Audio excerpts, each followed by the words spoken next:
যে রিপাবলিক বাংলা, তারা বলছে যে সেখানে নাকি হিন্দুদের উপর তুমুল অত্যাচার হচ্ছে, মন্দির ভাঙা হচ্ছে, হিন্দুদেরকে মানে বাঁচা দুর্বিষহ করে দিচ্ছে।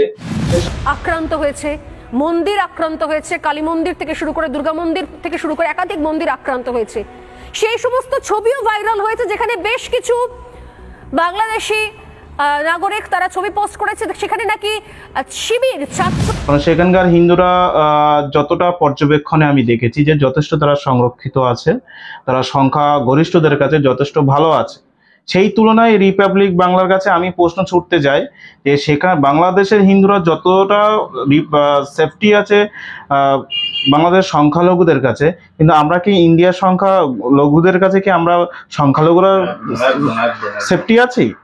এটা আমি রিপাবলিককে প্রশ্ন করতে চাই। এবং সেখানকার আমি লুটপাট হয়েছে এবং সামান্য কিছু সুযোগ সন্ধানী এলাকা ভিত্তিক তারা কিছু সামান্য মন্দিরে হামলা করেছে, সেটা ব্যাপক বিষয় না।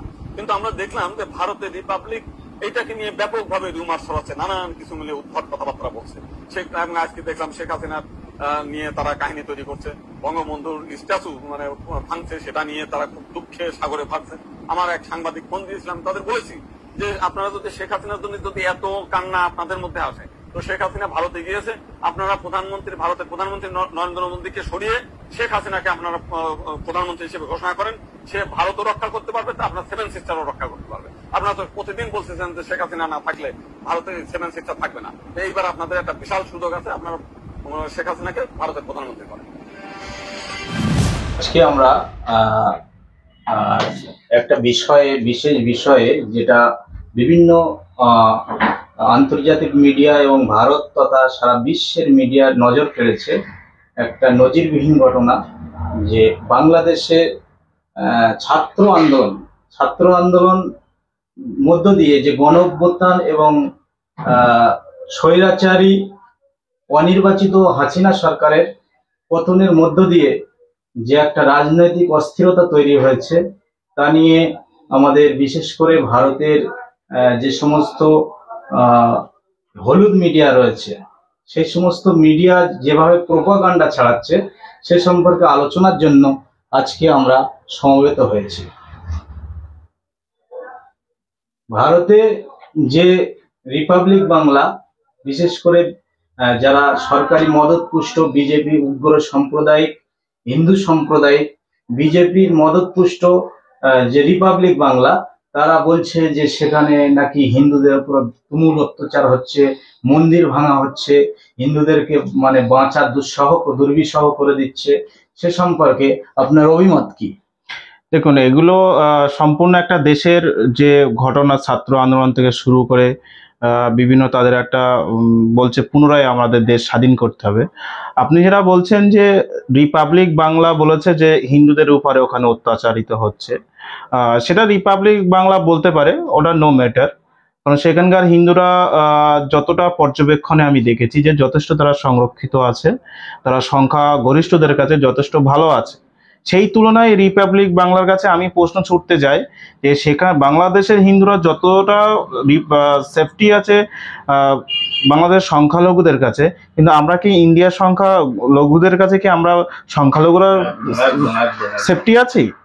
এটা আমি রিপাবলিককে প্রশ্ন করতে চাই। এবং সেখানকার আমি দেখলাম সন্ধ্যেবেলার নিউজে, সেখানকার বিশিষ্ট হিন্দু বুদ্ধিজীবী এবং হিন্দু মহাসভার যিনি সভাপতি ডক্টর গোবিন্দ প্রামাণিক, তিনি বলেছেন যে না, এখানে কোনো হিন্দুদের উপর অত্যাচার হচ্ছে না।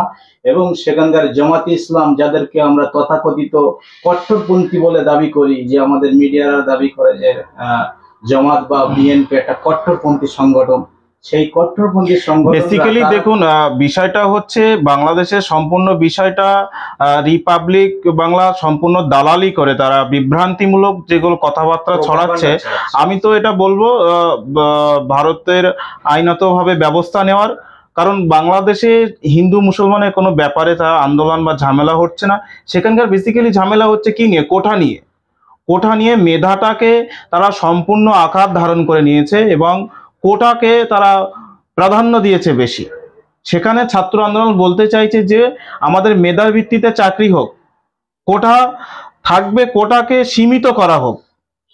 কোটার আন্দোলন চলছে, এখানে হিন্দু মুসলমানের কোনো আন্দোলন চলছে না। আর রিপাবলিক বাংলাকে আমি বলতে চাই, শেখ হাসিনা সরকার যতদিন বাংলাদেশে ছিল, বাংলাদেশের হিন্দুরা সুন্দরভাবে মাথা চারা দিয়ে ঘুরতো, তারা স্বাধীনভাবে ঘোরাফেরা করতো, তারা মনে হতো যেন সংখ্যা গরিষ্ঠ দায় তারাই অর্জন করে আছে, তাই এত সুন্দর ভালো করে থাকতো। রিপাবলিক বাংলা এগুলো পর্যবেক্ষণ না করে শুধু তাদের মানে ভিউয়ার্স বাড়ানোর জন্য এই ধরনের ভুলভাল তথ্য দিয়ে যায়, সাম্প্রদায়িক উস্কানি ছড়ানোর জন্য এবং বিজেপি ভোট ব্যাংকে পুক্ত করার জন্য এই ধরনের প্রোপাগান্ডা ছড়াচ্ছে।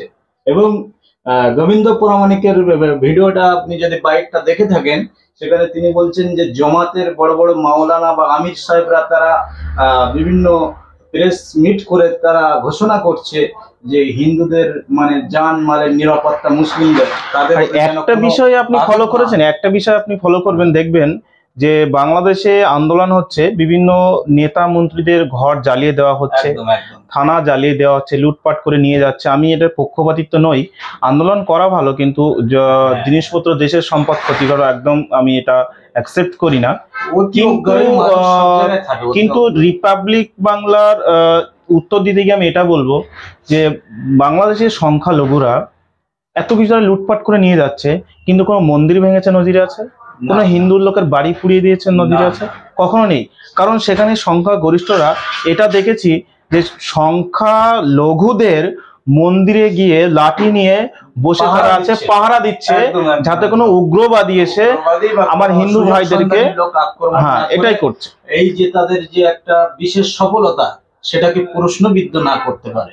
একদম। তারপরে রিপাবলিক বাংলা আরো মানে একটা প্রোপাগান্ডা ছড়াচ্ছে যে সেখানে তালিবানদের ইন্ধনে নাকি এই রকম একটা হাসিনা সরকারের পতন হয়েছে। এটা কতটা যুক্তিযুক্ত বলে মনে করেন? তাই এটা সম্পূর্ণ উনি যেটা রিপাবলিক যে কথাগুলো বলে সেগুলো তো যাচাই বাছাই করে বলে না, তথ্যহীন, তারা তথ্যহীন কথাবার্তা বলে। আমার তো মনে হয় রিপাবলিক বাংলা সাংবাদিকদের একটু পড়াশোনা করার দরকার আছে।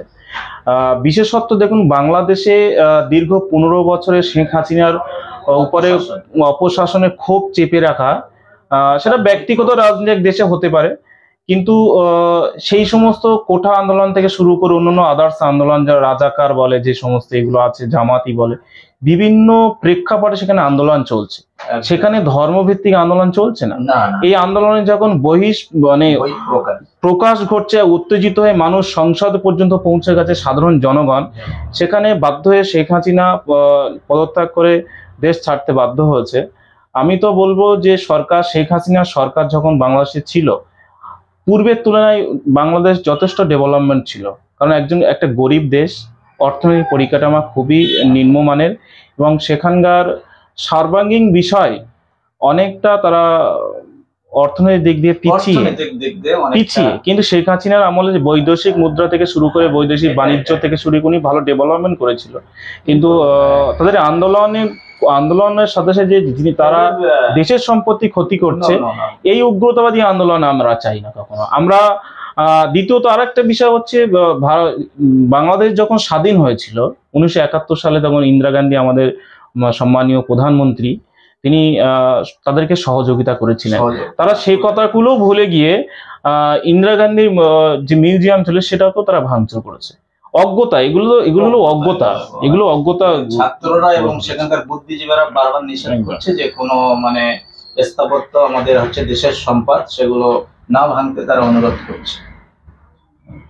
স্বৈরাচারী হাসিনা সরকার মানে ডেভেলপ করেছে, ডেভেলপটা আলাদা জায়গায়, ভালো খারাপ সবকিছু আছে, কিন্তু স্বৈরাচারী মনোভাব এবং স্বেচ্ছাচারিতা তার মধ্যে বহিঃপ্রকাশ ঘটেছিল, যার ফলে সে মানে ওখানকার যে সংবিধানে একটা প্রথা ছিল যে অন্তর্বর্তীকালীন সরকারের অধীনে, হ্যাঁ, যেটা মানে নির্বাচন হবে, কিন্তু সেটা সংবিধান সংশোধিত করে উনি এই অন্তর্বর্তীকালীন সরকারের অধীনে নির্বাচনটা সম্পূর্ণভাবে তুলে দিয়ে নিজের সরকারের অধীনে ভোট করে ইচ্ছা মতো ভোট করাতো। এবং সেখানে মানে দেখা যাচ্ছে যে বিগত উনি 4টে টার্ম কমপ্লিট করতে পারেনি, এটা চতুর্থ টার্মে এনার মানে সরকার পতন হয়েছে। এই 3টে টার্মে উনি দেখা গেছে যে সেখানকার নিজের অধীনে নির্বাচন করে, বিরোধী শূন্য করে, এবং সেখানকার সমস্ত নির্বাচন কমিশন নিজের আয়ত্তে এনে নির্বাচন করাতেন, এবং মানে নিজের দলের লোককে ডেমি প্রার্থী করে নিজেদের বিরুদ্ধে দাঁড় করিয়ে এইভাবে একটা নির্বাচনকে প্রহসনে পরিণত করেছিল। তার পরিণাম ঘটে গেছে বাংলাদেশে, ঘটছে। কিন্তু সম্পূর্ণ যে ঘটনা আমাদের ইন্ডিয়ায় ঘটছে, কলকাতায় রিপাবলিক টিভি তারা যেভাবে গুজব প্রবকাণ্ড ছড়াচ্ছে, এগুলো সম্পূর্ণ ভিত্তিহীন। বাংলাদেশের ঘটনা সম্পূর্ণ যেটা চলছে এবং আমাদের রিপাবলিক টিভি যেটা করছে আমরা দেখছি, তো পরিপূর্ণ ভিত্তিহীন, একদম মানে মিথ্যা প্রচার ছড়াচ্ছে। আমি সকলের কাছে অনুরোধ করব, বাংলাদেশের প্রসঙ্গ নিয়ে আমাদের শান্তির বাংলা, এখানে আমরা অনেক শান্তিতে আছি। আমরা হিন্দু মুসলমান সমস্ত ধর্মের মানুষ আমরা সম্প্রীতিভাবে সুন্দর কাঁধে কাঁধ মিলে ঘুরছি। বাংলাদেশের পিছিয়ে মানে আগের যেগুলো ভিডিও আছে ভাঙচুরা, সেই সমস্তগুলো নূতনভাবে ফেসবুক অন্যান্য ইউটিউবে পোস্ট করার পরে যে তারা একটা ঝামেলা তৈরি করার চেষ্টা করছে গর্ধব বিজেপির দলগুলো। আমি তো বলবো হ্যাঁ, বিজেপি তো এমনি, আমি তো বলবো গর্ধবের একটা দল, বোধগম্য নেই, কিছু নেই, তারাগুলো এগুলো করছে। আমরা বাংলার মানুষ শান্তিপ্রিয়, এখানে আমরা শান্তিতেই আছি। আমরা বাংলাদেশের কোনো ঘটনাকে নিয়ে আমরা বাংলাদেশের যাদের অভ্যন্তরীণ বিষয় এ নিয়ে আমাদের অত মাতামাতি করারও প্রয়োজন নেই।